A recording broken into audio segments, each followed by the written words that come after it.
대출금리 9% 시대 오브냐? 4억 빌리면 월이자만 216만원. 이렇게 뉴스가 나오는데요.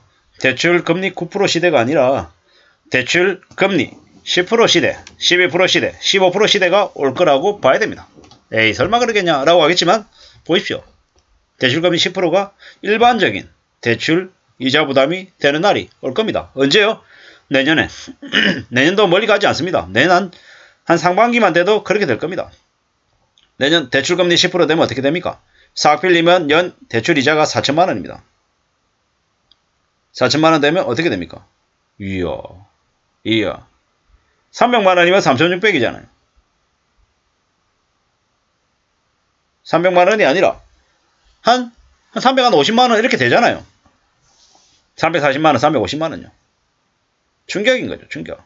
물론 뭐 주택담보대출 금리 뭐 길게 늘어뜨리고 뭐 원리금 어떤 식으로 하고 이러면 이자가 좀 달라지긴 하겠죠. 근데 단순 계산해서 대출금리 10% 4억 빌렸다. 1년 이자 4천만원이다. 이렇게 생각하면 맞습니다. 5억 빌리면요. 5천만원요. 갚을 수 있겠냐고 말씀드립니다. 12% 되면요. 5억 빌렸어요. 대출이자 12% 되면 1년에 이자 6천만원입니다. 월 단순 계산하면 월 이자 500만원이죠. 이렇게 빚이 무서운 겁니다.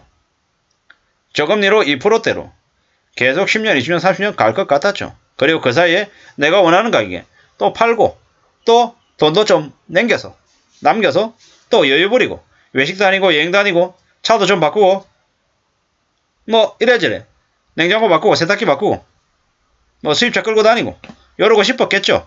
그런데 이제 환상이 와장창 깨지고 있다는 겁니다. 대출금리 19%가 아니라 대출금리 10%, 대출금리 12% 시대가 언제 온다? 2023년에 온다. 그렇게 먼 얘기가 아니다라는 말씀을 드리고 싶습니다. 그럼 어떻게 됩니까? 지금 빚진 상태다. 빚을 졌다. 그럼 어떻게 해야 됩니까? 하루라도 빨리 처분해야 됩니다.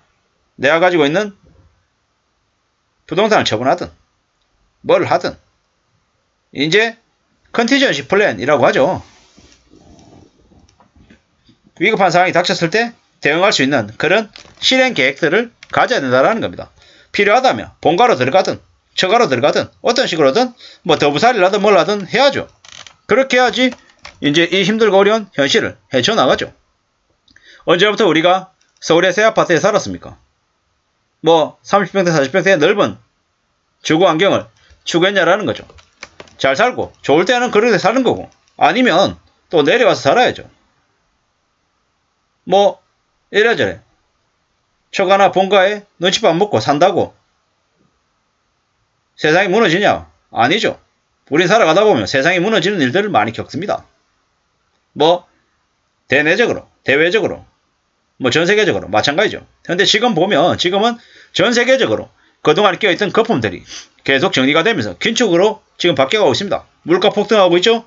뭐 현금의 가치가 달러는 미친듯이 강해지고 있고 나머지 나라의 화폐들은 화폐 가치가 우두두 떨어지고 있죠. 물가 폭등하고 있고 임금이 올라갈 가능성은 안 보이고 이래저래 사업하는 사람들은 힘들고 직장인들은 직장인들대로 눈치 보고 어떻게 지내야 될까 걱정하는 게 요즘이죠. 이러한 시대에 우리가 살아가는 모드가 이제는 확실히 뒤집어져야 된다는 바뀌어가야 된다는 거죠. 안 그랬다면 어떻게 되겠습니까? 인간 사료 같은 벌크로 되어 있는 냉동밥이나 아니면 까자 부시래기 같은 거 먹으면서 허기 때우면서 미친듯이 일해야 되는 거죠.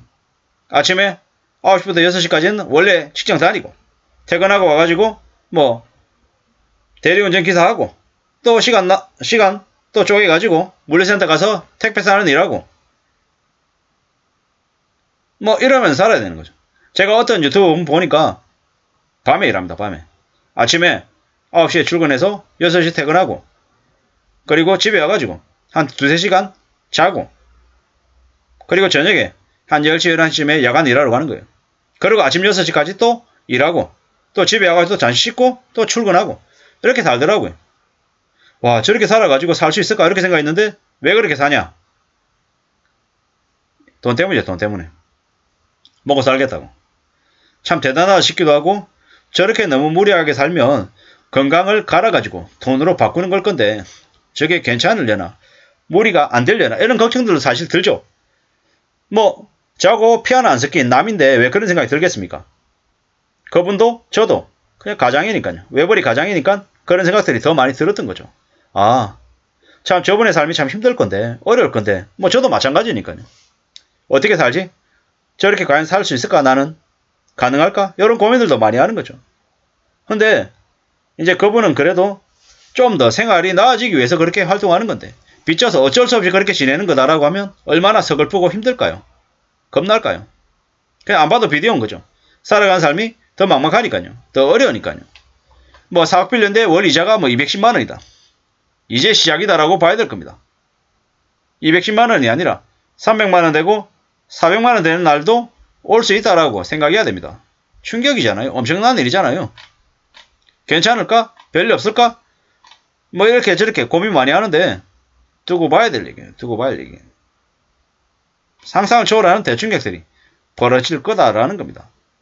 미국은 미국대로 기준금리를 절대로 단기간 안에 내릴 리 없다라고 봐야 됩니다.